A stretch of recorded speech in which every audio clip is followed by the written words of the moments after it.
Welcome to the Week 8 review for Math 2417. Today we'll be going over a few different things. We'll start by talking about Riemann sums and definite integrals. Then we'll talk about the fundamental theorem of calculus, and we'll end with integration by substitution, or U-substitution, which is just a method for solving more complicated integrals. So let's go ahead and get started.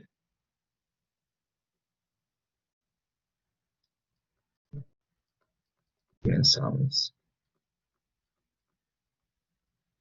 So we talked about these a bit last week, and Riemann sums are basically a way of approximating area, if you recall.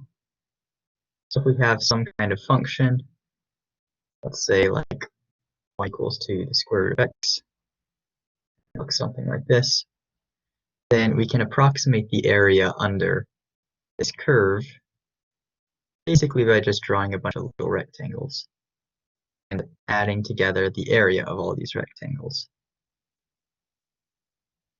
So if we start at some point A and we end at some point B, say we have like a bunch of rectangles. One thing to remember is these rectangles don't actually have to be the same size.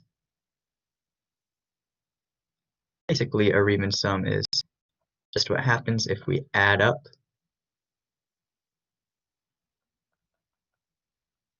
all of the rectangles, the areas of all the rectangles, where the width of one rectangle is delta x, the height is f of c, and of course this little I subscript tells you which rectangle you're talking about. So this would be like 1, 2, 3, and 4. So if we wanted to find the area of rectangle 3, that would be delta x3 times f c3, just like that. And we call the Riemann sum to be the sum of all these rectangles. And this c is actually any point in this subinterval. So we could actually say that this third rectangle is going to be, its height is going to be decided by this point in the middle. We could say it's going to be denoted by this point on the very left. You could say we're determining the height of this third rectangle by the far right. Any of those are valid. In fact, any point on this interval is okay. It's just good to have a general rule. This is the general form for a Riemann sum. Now let's talk a bit more about calculating these Riemann sums and turning them into integrals. Are you all with me so far?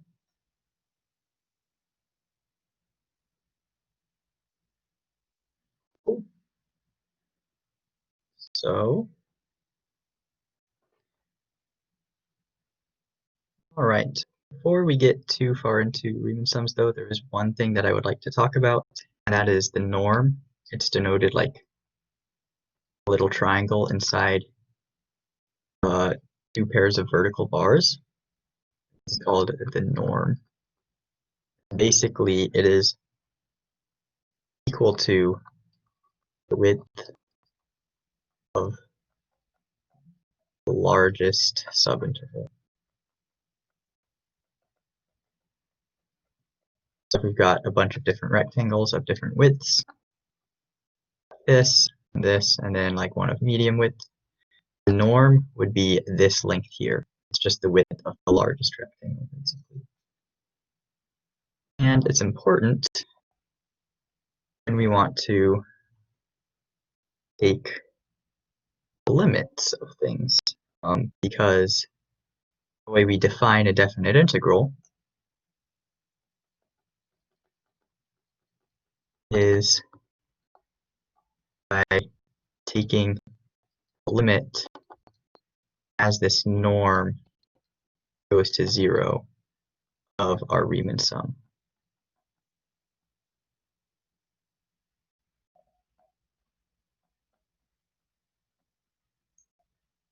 And the reason we take this largest subinterval going to 0 is because that means that all of our smaller subintervals also have to go to 0. So if you can recall, we had our picture of with just a bunch of rectangles.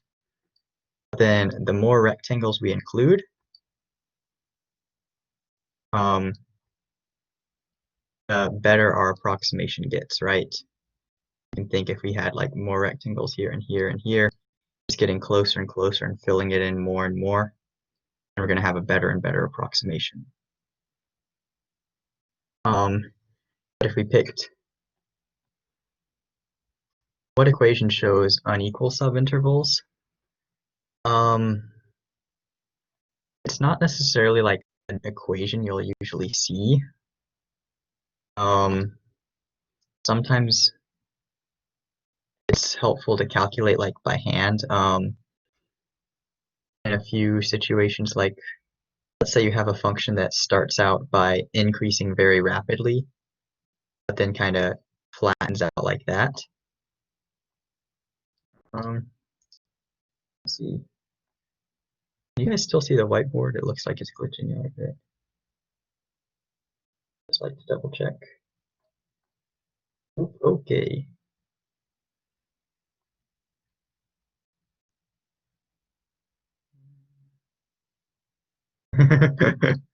Yeah, it's a bit fiddly. Come on.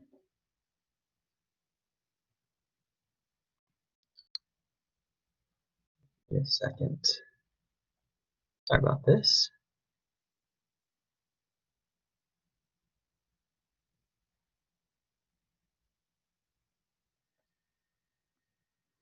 Okay, there we go. Anyway, as I was saying, if you had like a function that starts out by increasing very rapidly, again, let's see. So you've got a function that increases very rapidly, but then kind of flattens out like this. Well, it would be a kind of pointless to represent this big long flat part kind of like after this line here, using a bunch of rectangles, right? Because you can approximate it basically just as easily using one big rectangle.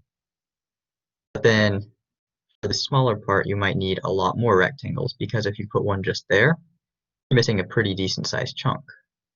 If you use a lot of littler ones, like there, of course these are all going all the way down, and you tend to get a better approximation. That's kind of when you'll see maybe some uneven rectangle sizes, but like I said, it's pretty hard to do calculations wise, so we're not going to get into that. And I don't think you really should ever need to, so I wouldn't worry about it too much. Just know that it is a possibility. Let's see. Oh yeah, you're at the definition of a definite integral. Basically, a definite integral is what happens when you shrink all of the rectangle sizes, all of their widths down to 0. Of course, that means that as you make the rectangles smaller, you're going to need more rectangles, right? Because you still have to cover this whole area. Like if we split up this rectangle and made its width half the size, well, then it's only covering up to here. We're going to need more rectangles. So there actually is an implication. If all subintervals, read this as like rectangle widths,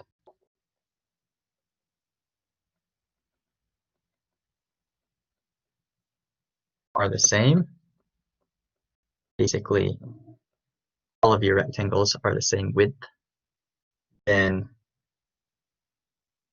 saying that the norm goes to 0 is the same as saying the number of rectangles goes to infinity. So for that reason, you might sometimes see definite integrals being written as the sum from n equals 1 to infinity, or I guess in this case it would be I, and then delta x sub I c sub I. They might also see definite integrals being written in this way. So this is all pretty abstract so far, so let's actually do an example problem so you can kind of see where we're going with all of this. That'll work. We'll start with the integral from 1 to 4 of 2x squared minus 1. We need to start by writing out our Riemann sum. And to do that, we can first decide on what our delta x is. In this case, it's going to be the width of one rectangle. And it's always defined as b minus a over n if you want even subintervals. In this case, b is 4, a is 1, so we're left with 3 divided by n as our delta x. Next, we need to come up with our f of c. And it's usually easiest to just use the rightmost point on a rectangle, because then you don't really have to worry too much about shifting. And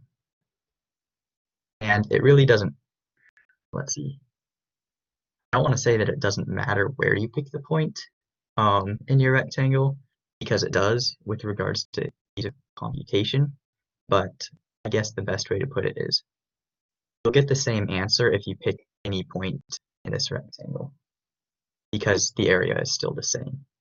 But for ease of computation, it's usually easiest to pick this rightmost point right there. And that comes out to be 1 plus delta x times I, which is equal to 1 plus, in this case, I'm getting this 1 because it's my a value. So in this case, it would be 1 plus 3i, and actually that wouldn't be f of ci, that would just be c sub I. So then f of c sub I is equal to 2 times 1 plus 3i over n squared minus 1. Are you guys with me so far? I feel like that last step was maybe a bit complicated. Get it? All right, cool. In that case, we can go ahead and calculate our summation. So because we have even subintervals, we can write our Riemann sum as the limit as n approaches infinity.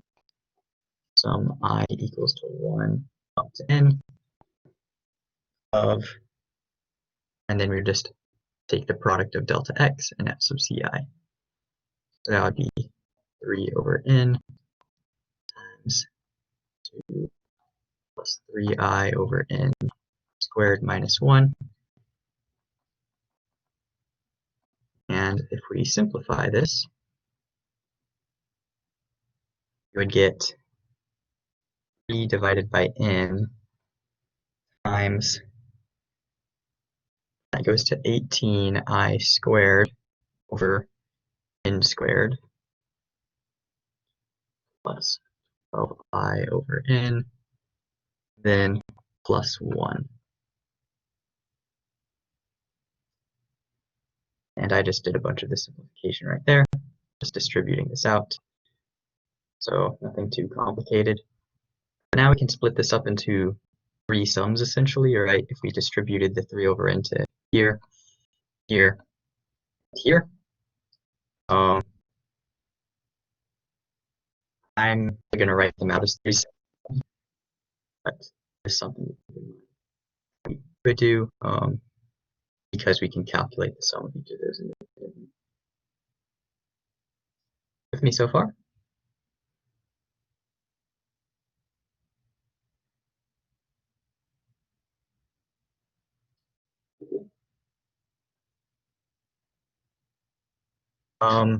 Yeah, so basically, actually, I think maybe I'll just demonstrate it.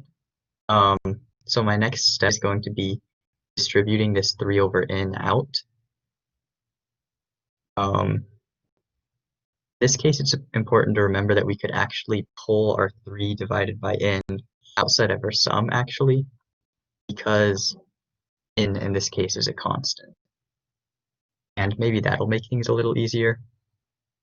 What we can do is rewrite this as the limit as n goes to infinity of 3 over n, if we pull this 3 over n out, sum I equals 1 to n, 18i squared over n squared, plus sum I is 1 to n, 12i over n, plus sum I equals 1 to n of 1. And that's kind of what I'm saying. We can actually split this sum apart into 3 separate sums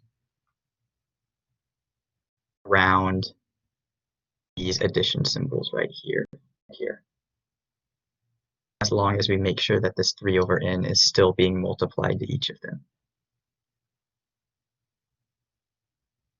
That answer, does that make sense?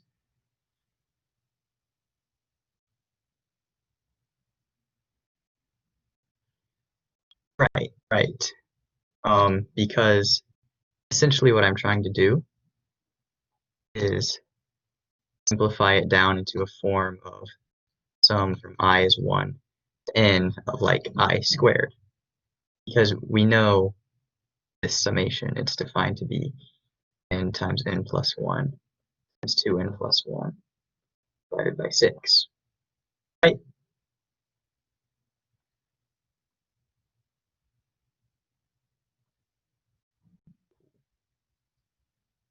Okay.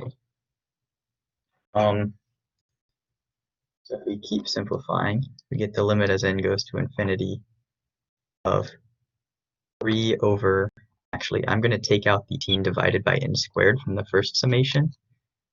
That would be 54 over n cubed sum of I squared plus 36 over n squared sum of I plus 3 over n sum of 1.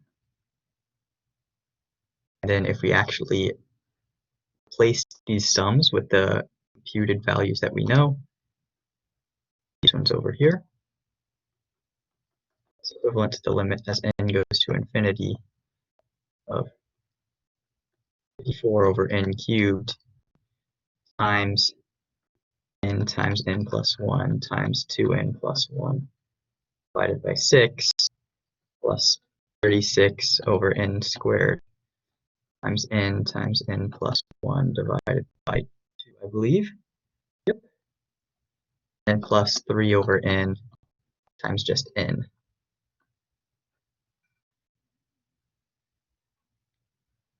So from here, this is just the limit of a polynomial function. So we need to look at whether it's top heavy, bottom heavy, or balanced.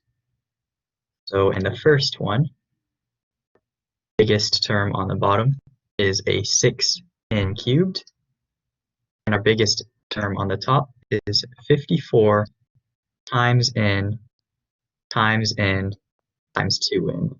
If we simplify that on the top, that's 108n cubed, and on the bottom it's 6n cubed.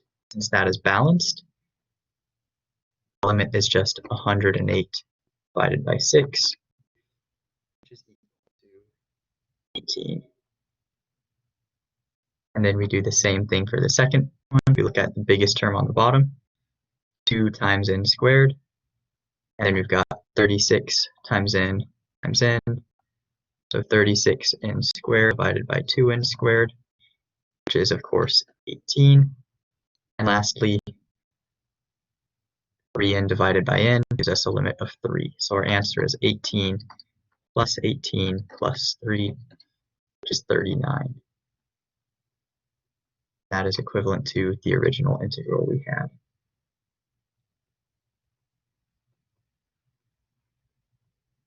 Make sense?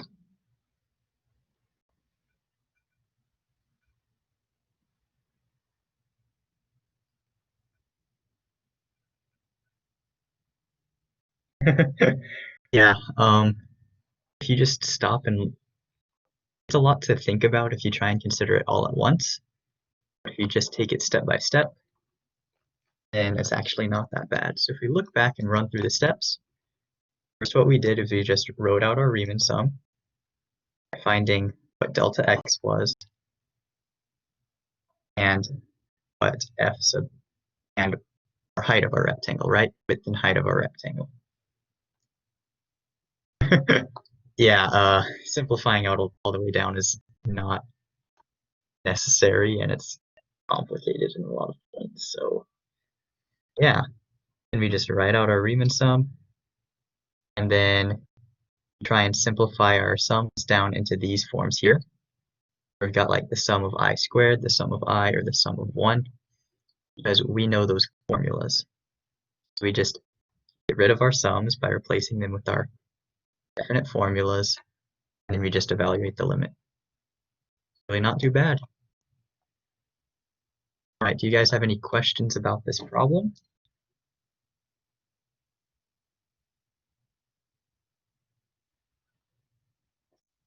All right then, why don't you guys try out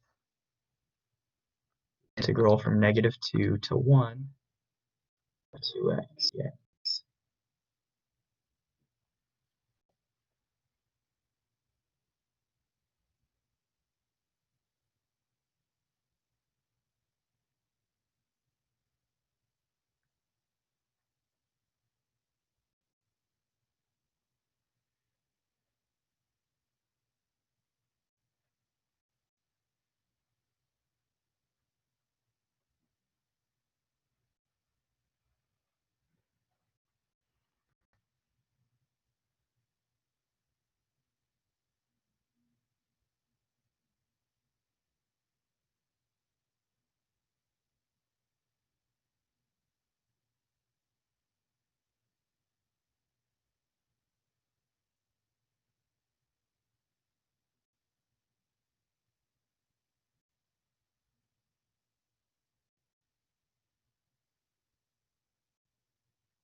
Alright, how's it coming?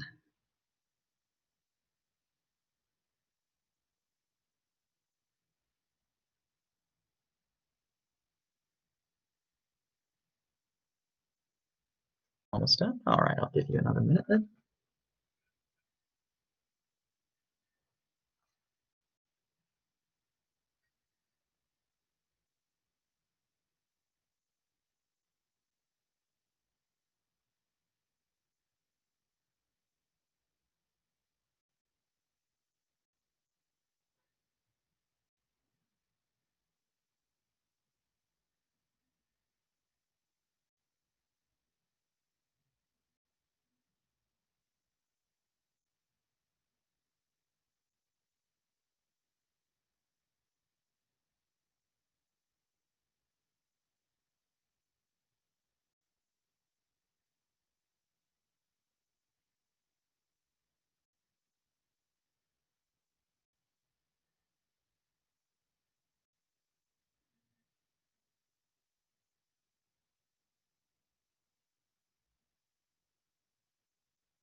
Alright, done?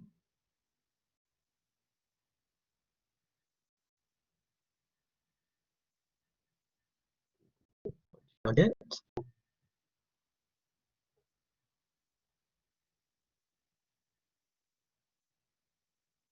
-3 is correct. Run through this. So our delta x is e minus a over n. In this case, 1 minus -2 is 3 over n. C sub i's are going to be a plus delta x I, which is -2 plus 3i over n. So our sum is the sum from I equals 1 to n. We need to take the limit as n goes to infinity of 3 over n times 2 -2 plus 3i over n. Simplify that.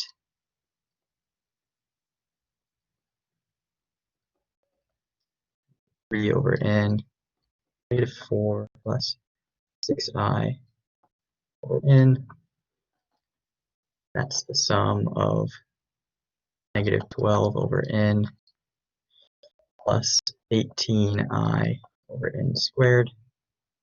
And that gets us -12 over n times n. And of course, we're going to have the limit as n goes to infinity. I'm just going through this pretty quick, so stop me if you have any questions.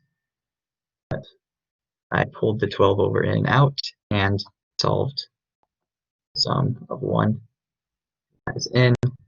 And we have plus 18 over n squared times sum I is n times n plus 1 over 2.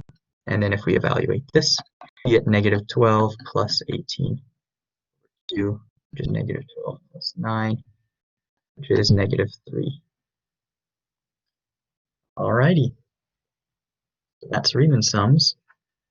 I think that is just about, that should be enough Riemann sums for now. So go ahead and move on to a couple of properties of integrals. So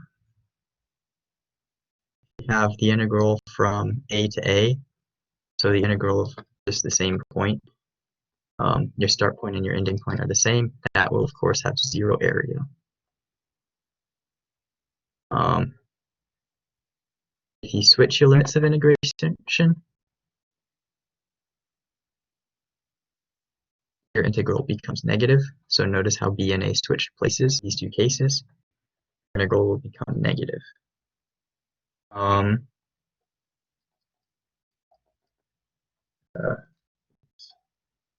couple of other properties. If you got a couple of limits, a, b, and c, then the integral from a to c of some function is equal to the integral from a to b of that function plus the integral from b to c of that function. Or in other words, you can split your limits up. Split your integrals up, I mean. If f of x is bigger than 0 and g of x is bigger than or equal to f of x, so that should be bigger than or equal to 0, then 0 is less than or equal to the integral from a to b of f of x, which is less than or equal to the integral on a to b of g of x, which makes sense. So these are a few important properties of integrals you should know. This one especially you might see a lot. So let's see, for instance, let's say that I wanted you guys to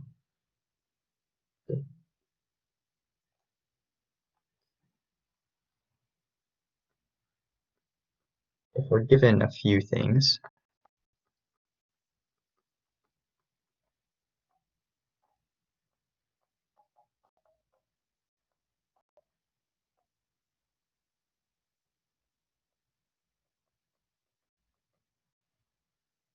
and lastly, the integral 2 to 3.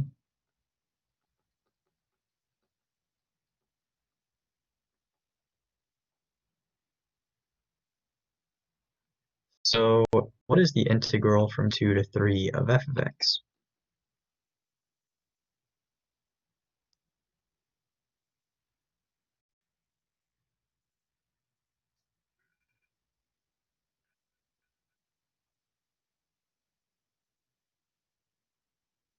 Any ideas?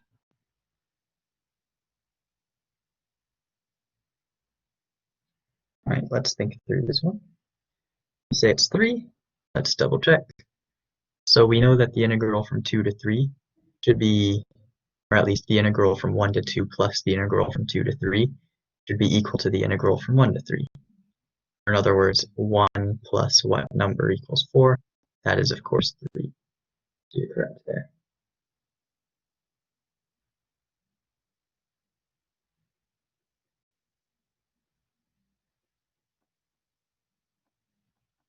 That's the integral from 1 to 3 of f of x plus g of x.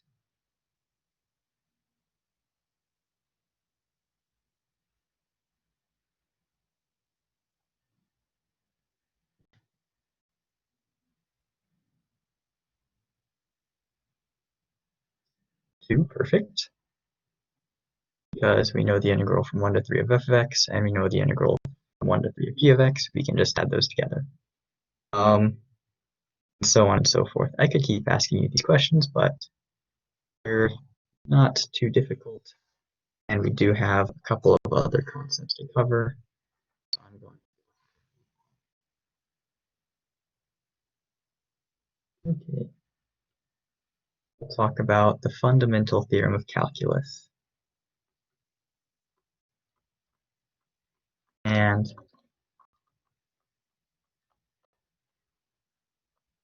this is a pretty grandiose name for something that's really not that difficult. All the fundamental theorem of calculus says is if big F is an antiderivative of little f, then the integral from a to b of little f, oops, that should just be x dx, that is equal to big F at b minus big F at a. So really not too difficult. And the way we apply it is if we have like a definite integral like we had earlier, 2x from negative 2 to 1. Well, we know that x squared is an antiderivative 2x. So we'll let that be our big F. So we can say the integral from -2 up to 1 of 2x is just big F of 1, which is 1, minus big F of -2, which is 4. And that gives us the same -3 answer that we got earlier. And that is the fundamental theorem of calculus. There is actually a second fundamental theorem of calculus.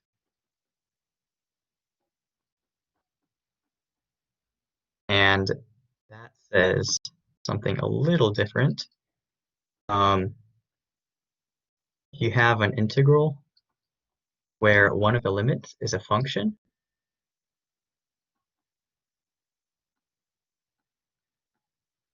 then you can say that its derivative is equal to the function or this inner part when you plug in this x value.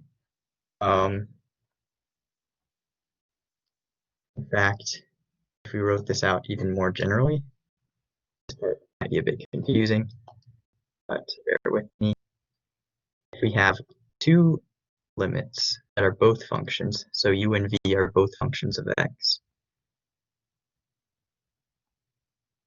and we can say that this is equal to the derivative of this integral is equal to, f of v times v prime minus f of u times u prime.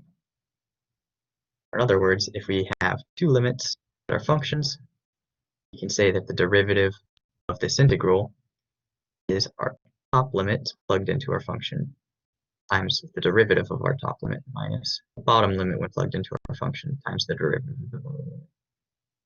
And it'll be a lot easier once we see, if we do an example. So if we have a function f of x, it's defined to be the integral of pi over 2 x cubed of cosine t dt, and our derivative f prime of x is equal to cosine of our top limit, so cosine of x cubed times the derivative of x cubed, 3x squared, minus cosine of pi over 2, bottom limit, times the derivative of our bottom limit, which is 0. That gives us 3x squared cosine x cubed. Does that make sense?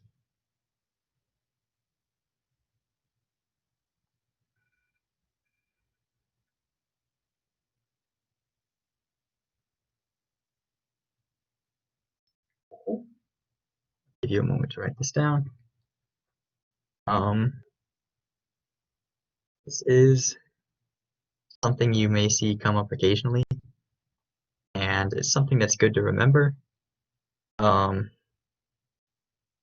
I'll just see it come up occasionally. If you're not ready for it, it might catch you off guard, so it's something that's useful to know.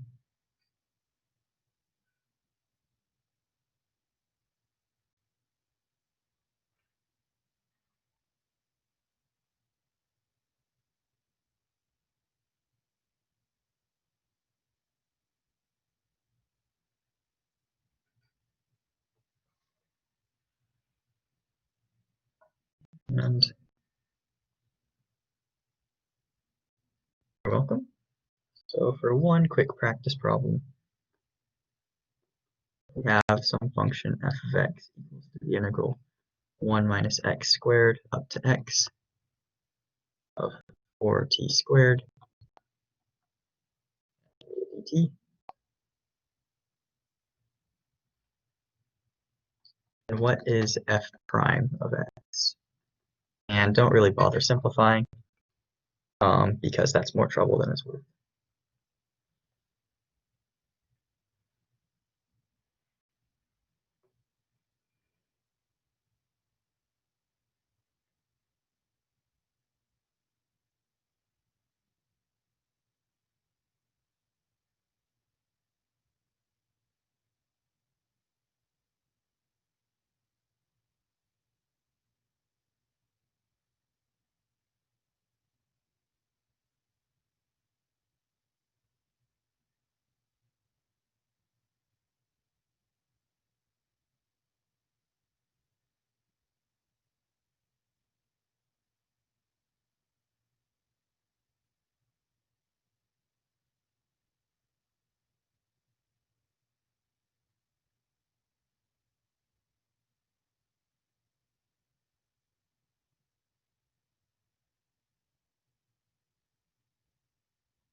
squared minus 8x times 1 minus x squared.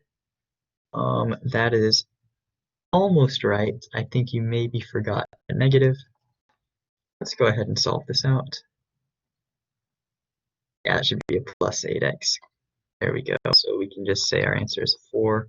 Plug in the x squared times the derivative of x is 1. Subtract 4 times 1 minus x squared times the derivative of 1 minus x squared is negative 2x.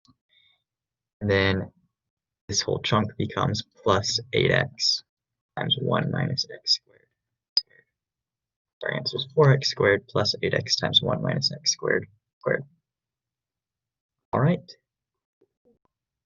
So I think we should go ahead and move on to integration by substitution. And we do an example for the first fundamental theorem of calculus. And we can go ahead and do that. So just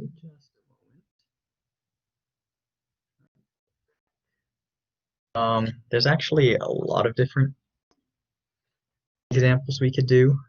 Go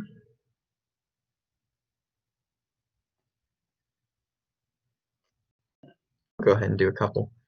Let's say we had the integral from, I don't know, 1 up to 10 of 2x squared. Actually, we're going to make that a 3x squared minus 2x plus 1.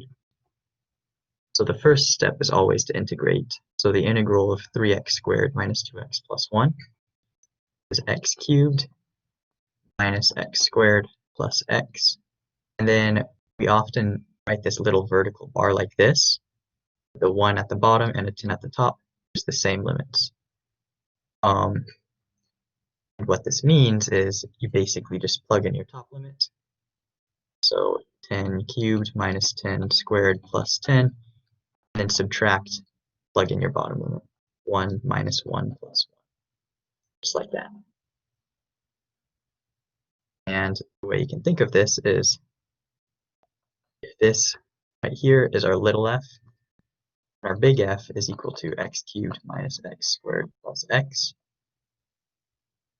and then this be f of 10 minus f of 1. So yeah, we can actually do a few of these in our integration by substitution, because they're also just integrals. One thing to keep in mind is we technically have like a plus c at the end here, but if we have a plus c here, then we're just subtracting the plus c right here, so they cancel out. That's why you don't have a plus c in your definite. That's just a little thing that's helpful to understand why you don't have a plus c. Yeah, it's technically still there, but it just cancels out. Okay, so let's talk about U substitution. And different people call this different things, right? Regardless of the constant, the distance between A and B is the same. So, yeah, that's basically it. So U substitution. So we know how to integrate functions that look like U to the K du, because this is just like the power rule for integrals, right? You can say this is 1 over K plus 1 U to the K plus 1. So in general, the point of U substitution is to get functions into a form like, for instance, this, where we can integrate them. Yeah. Technically there is a plus c there. Easy to forget. The point of u substitution is to get our functions into a form that we know how to integrate.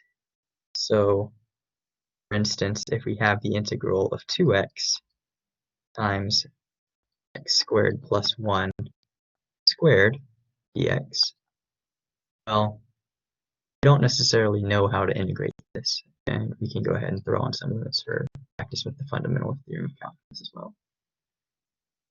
We don't necessarily know how to integrate this just right off the bat. But with u substitution, we could maybe make a clever substitution to get it into a form that we can integrate in. I'm going to say u is equal to x squared plus 1. So u is a function of x. And the derivative of u is 2x times dx, right there. And you'll notice I've actually got my whole du right there. I've got my whole function u right there. So if I rewrote this in terms of u, this would be the integral of u squared, because I've got x squared plus 1, which is u squared, times du. And I know how to integrate this. That would be 1/3 u cubed, which is, if we take u back out, 1/3 x squared plus 1. And then we apply our limits from 0 to 2. With u substitution, you can't necessarily keep these same limits, and I'll demonstrate that in a second. That should be a cubed right there, sorry. But does this process of making a substitution kind of make sense?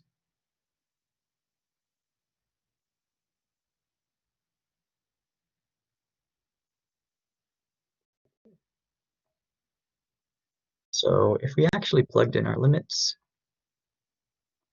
then we would get 2 squared, 5 cubed, 125 thirds minus 1/3 is 1.4 3, and that is not completely divisible, but there we go.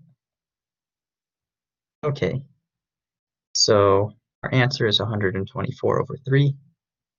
If we tried to use those same limits on just 1/3 u cubed from 0 to 2, that would give us 1/3 times 2 cubed, 8/3 minus 0, and that is of course not equal to 124 thirds. That is one thing you need to be careful of. You need to substitute your u back out before you can apply your limits. So for another example of u substitution, we have the integral of tangent of x dx. Well, this one, it's not immediately apparent what kind of substitution we need to make, so I'm actually going to spend a minute rewriting this. If you want to keep it in u, you can actually plug in your a and b into your u. I don't know if you've talked about that in class. I'm guessing you have since you brought it up. Let's see, we could actually do that right now. So if we wanted to change our limits, I'm kind of backtracking.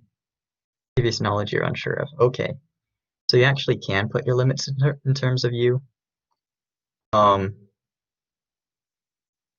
You can plug in 2 for x. So when x is 2, u is equal to 2 squared plus 1, 5. And when x is 0, u is equal to 0 squared plus 1, so 1.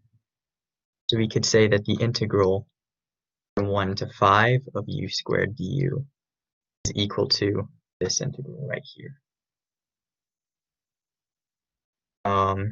And we can actually see that 1/3 u cubed from 1 to 5 gives us 125 thirds minus 1/3, which is 124 thirds. It's actually the same. So you do have a couple of options. You can either put your limits in terms of u, or you can just substitute u back out. It's entirely your preference.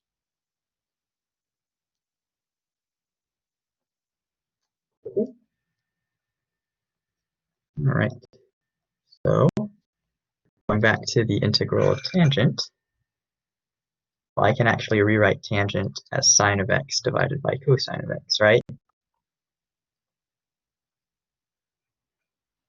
Then I know that the derivative of cosine is sine, so I'm going to say u is equal to cosine of x, negative sine.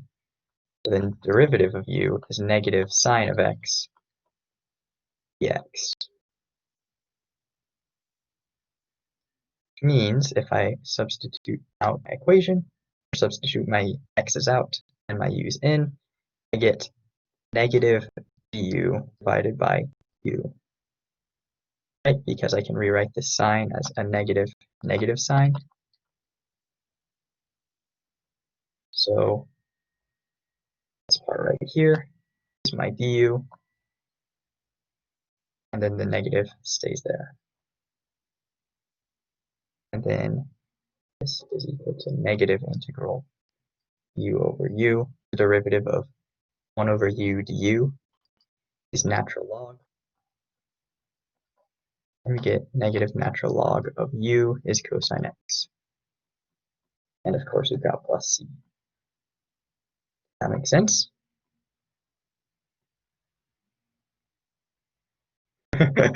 Oh no. Yeah, it's just a little weird to think about the first time you see the integral of tangent.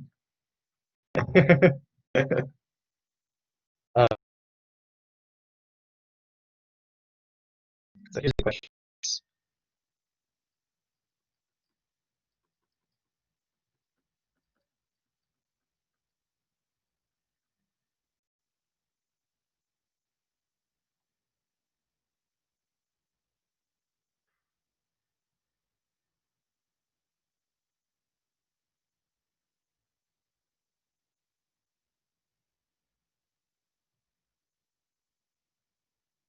Any ideas?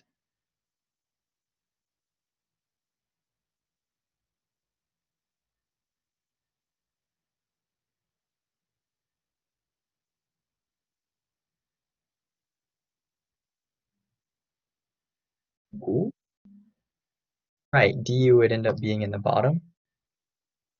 If we had u equal to sine of x, then du would be cosine of x dx. In fact, here we would have the integral of sine of x times, really it's dx divided by cosine of x. And dx divided by cosine of x is not the same as 1 divided by cosine x dx. Also, we don't really even know how to integrate something that's u over du. So we can't, that's why we can't have u equal to sine x. And that's why we end up with the natural log in there. But yeah, nice job.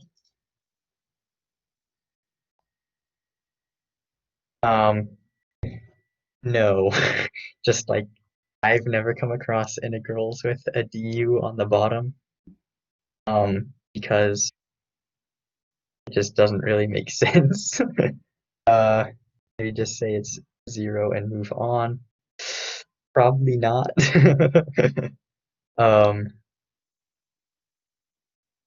Yeah, it's a bit weird. In general, though, I can't ever think of a situation in which you would have a du on the bottom, a dx on the bottom, so I wouldn't worry about it too much. Just make sure your substitutions are all okay. Anti-math, dear. All right, I think it's time for some practice problems before this evolves too much. So why don't y'all try integral of 3x squared plus 1 dx. One helpful tip in general for you is is going to be the more complicated part of your equation. So in the previous one, we let u equal to x squared plus 1 because that was more complicated than the 2x term. That was an example from a while ago, but hopefully you can remember. Another example, x.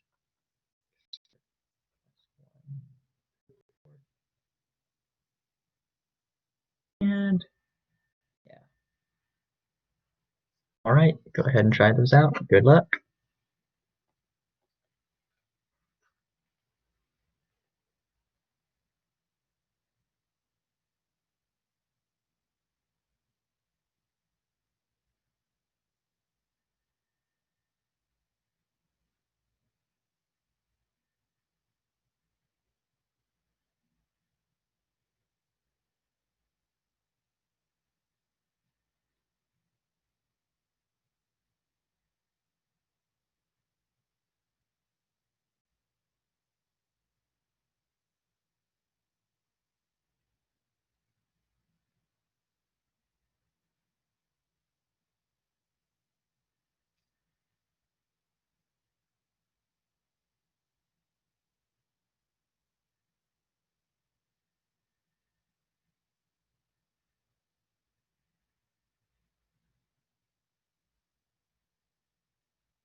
Said 2x cubed, 2/3 times x cubed plus 1 to the 3/2. All right, go ahead and check that out. Go ahead and let u equal the most complicated part of our equation. We're going to make it x cubed plus 1. We're going to let du be equal to the derivative of u, 3x squared dx. So then we have the integral of u to the 1/2 u, which is 2/3 u to the 3/2 c. So 2/3 x cubed plus 1 to the 3/2 c. So yep, nice job. Don't forget the plus c.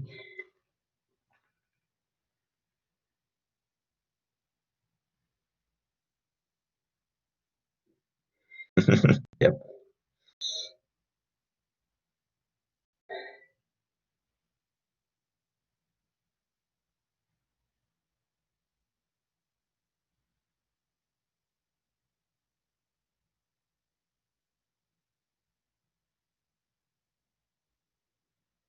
Two you said was 1/10 times x squared plus 1 to the 5th plus c. All right. Go ahead and double check that. Of course, we let u be the most complicated part. In this case, it's x squared plus 1. U is 2x dx. So in our equation, we have x dx. So if we want to solve for just x dx by itself, we can divide both sides by 2. So du over 2 equals x dx. So then we have the integral of du over 2 times u to the 5th, which is actually, that should be a 4th. There we go. And we get 1/10 u to the 5th plus c, 1/10 squared plus 1 to the fifth plus c. Yep, nice work. All right, do both of those make sense?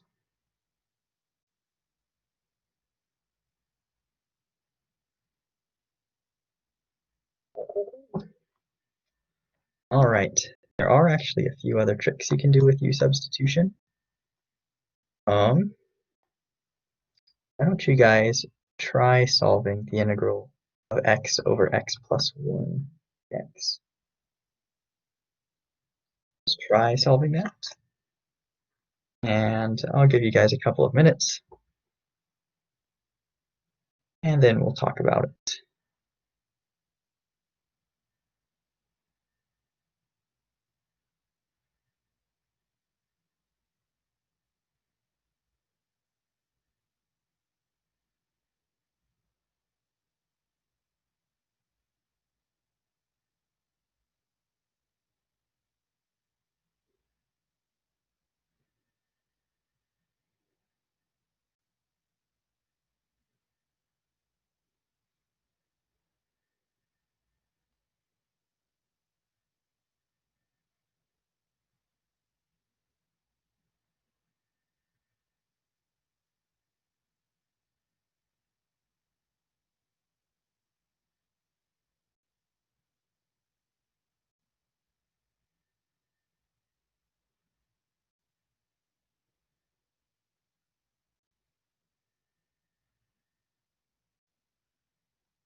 Any ideas?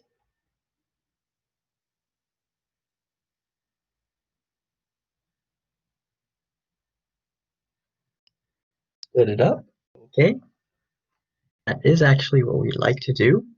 But in this case, we can't necessarily split up the denominator super easily. And that's where a fun trick with U substitution comes in. So I let u equal to x plus 1. Then du is just equal to dx, which is easy enough. We still need to substitute out this x on top, right? But I can do that by rearranging this top equation. If I subtract 1 from each side, I get that u minus 1 is equal to x. So then our integral becomes u minus 1 divided by u, du, which we actually can split up.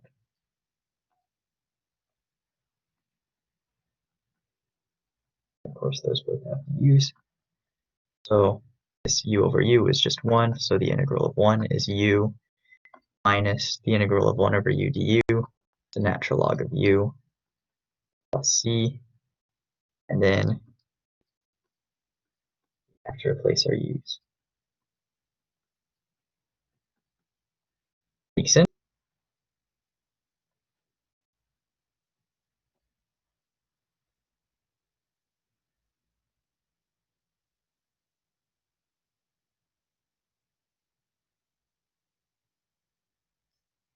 Cool. How did I get u minus 1 equals to x? So I start off by saying that u is going to be equal to x minus 1, right? Sorry, x plus 1. That's just what I started out with. Right, see you later. Have a good week.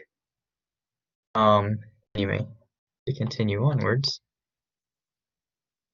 all I did here is I subtracted 1 from each side. So then negative 1 and positive 1 canceled out, and I'm left with an x on this side and a u minus 1 on this side. That makes sense?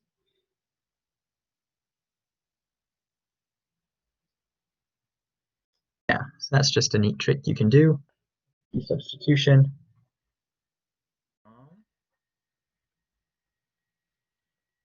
All right.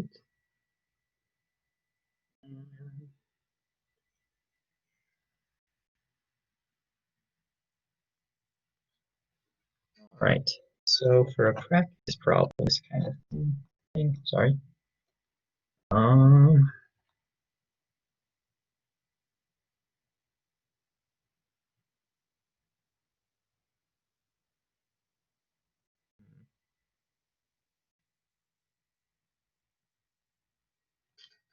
See, considering maybe later. We'll talk about a couple of last really quick properties of integrals because we've got a couple of minutes left. This has to do with even and odd functions. So let's say that f of x is an even function. And what this means is it's symmetrical across the y-axis.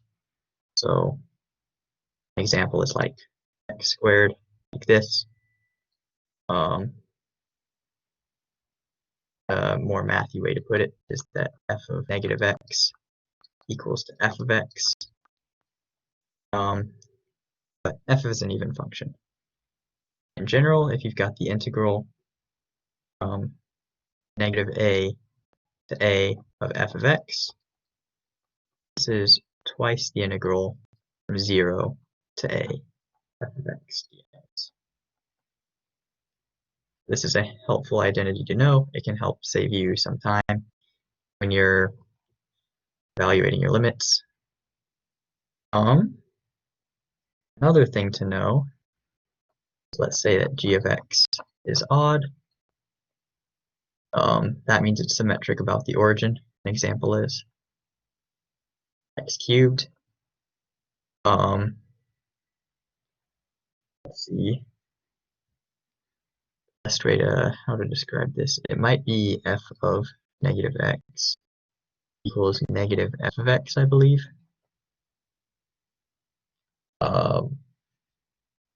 Fairly certain that's it. You might want to double check that on your own. Anyway, sorry, that should be a g of x.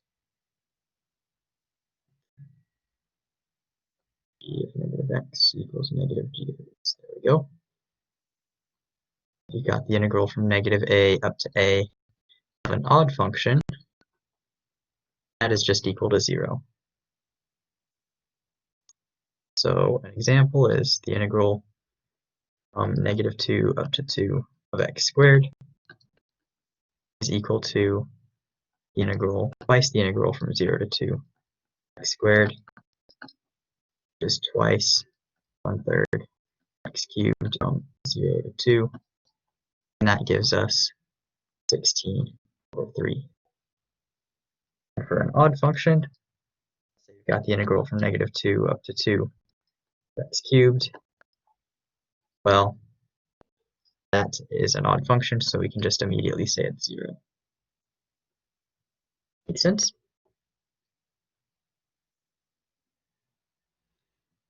Cool. All right, that is the end of this session.